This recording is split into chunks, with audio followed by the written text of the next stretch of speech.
తెలంగాణలో ప్రసిద్ధిగాంచిన ఐనవోలు మల్లికార్జున స్వామి క్షేత్రం భక్తుల జనసంద్రంతో పోటెత్తింది. మల్లన జాతర బ్రహ్మోత్సవాల్లో భాగంగా ఇటు భోగి పండుగ రోజైన నేడు వేల సంఖ్యలో భక్తులు తరలివచ్చారు. ఆలయ ప్రాంగణమంతా కూడా మల్లికార్జున స్వామి నామస్మరణతో మారుమోగిపోతోంది.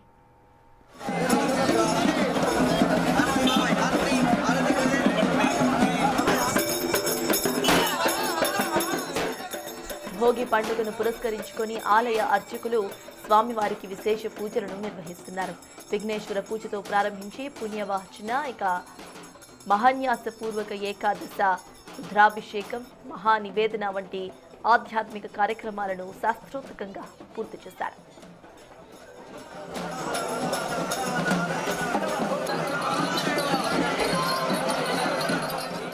తమ కోరికలు తీర్చాలంటూ భక్తులు స్వామివారికి బోనాలు సమర్పించి పట్నాలు వేసి మొక్కులను చెల్లించుకుంటున్నారు.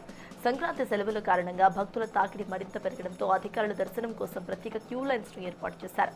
మల్లన్న ఆశీస్సుల కోసం వస్తున్న భక్తులతో ఐనవోలు క్షేత్రం పండుగ శోభను సంతరించుకుంది.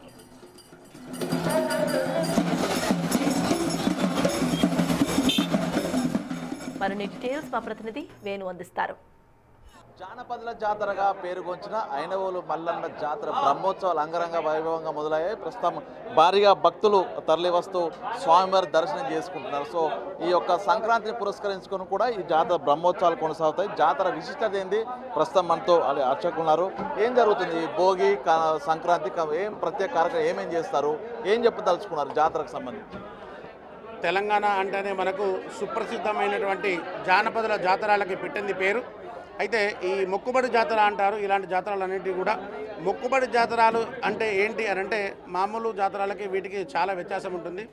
మన ఇంటి ఇలవేల్పుగా ఎవరైతే స్వామివారిని ఇంటి ఇలవేల్పుగా మలుచుకుంటారో వారికి తరతరాల నుంచి కూడా వచ్చేటువంటి సాంప్రదాయాల ప్రకారంగా మొక్కుబళ్ళు చెల్లించుకుంటూ ఉంటారు. వారి కుటుంబంలో సంతానం కలిగిన మల్లికార్జున స్వామికి మొక్కుబళ్ళు చెల్లించుకుంటారు.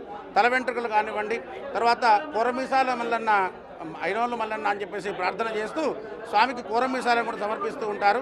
అదేవిధంగా స్వామివారికి ప్రీతిపాత్రమైనటువంటి బోనాన్ని వండి నివేదన చేస్తారు. అలాగే పట్నాన్ని చేసి కళ్యాణం కూడా నిర్వహిస్తుంటారు. గర్భాలయ ప్రవేశం చేసి ఇక్కడ ఉన్నటువంటి అర్ధప్రాణమట్ట లింగానికి అభిషేకం చేసుకుంటూ ఉంటారు. ఇది అంతా కూడా మనకు 3 నెలలు జాతర కాలంగా సంక్రాంతి నుండి ఉగాది వరకు ఏదైతే నిర్ణయం చేయడం జరిగిందో ఆ 3 నెలల కాలంలో సుమారు మనకు 30 లక్షల మంది వచ్చి స్వామిని దర్శించుకొని మొక్కులు చెల్లించుకుంటూ ఉంటారు. సంక్రాంతి పండుగ రోజున ప్రత్యేకత తెలుగు రాష్ట్రాల లోపల ఒక ప్రత్యేక పండుగ. ఆ రోజు ఏమేమి కార్యక్రమాలు చేస్తారు స్వామివారికి? సంక్రాంతి రోజున ఎందుకు ఈ జాతర నిర్వహించాల్సి వస్తుంది అనేటువంటిది ఒక మంచి ప్రశ్న. సంక్రాంతి అనగానే ఎవరైతే మన తెలంగాణలో చాలా శాతం రైతులు ఉంటారు కాబట్టి రైతులు వారు పండించిన పాడి పంటలన్నీ కూడా సమృద్ధిగా పండిన తర్వాత అవి కోతకొచ్చిన తర్వాత ఇల్లు చేరిన తర్వాత వారికి ధనధాన్యాలు కూడా సమృద్ధిగా ఉంటాయి కాబట్టి సంక్రాంతికి. కాబట్టి ఇలాంటి సమయంలోనే మొక్కుబడి చెల్లించుకునే అవకాశం ఉంటుంది కాబట్టి ఇబ్బందులు ఏమీ ఉండవు. కాబట్టి ఈ సమయంలో జాతరలు నిర్వహించడం జరిగింది. కావున ఈ 3 నెలల కాలంలో ఈ జాతర 3 నెలల కాలంలో సంక్రాంతి రోజున భోగి రోజున ఈ స్వామివారికి ఏకాదశ రుద్రాభిషేకం మహాన్యాసపూర్వకంగా మరియు ధ్వజారోహణ కార్యక్రమంతో దేవతలందరినీ కూడా ఈ జాతరకి ఆహ్వానించడం జరుగుతుంది. సంక్రాంతిని పురస్కరించుకుని మనకు సాయంకాలం వేళ ప్రభలుగా ఎడ్ల బండ్లలో పురవీధులలో భక్తులందరూ కూడా దగ్గరలో ఉన్నటువంటి అందరూ కూడా ఎడ్ల బండ్లతో సేవ చేసుకోవడానికి వస్తూ ఉంటారు.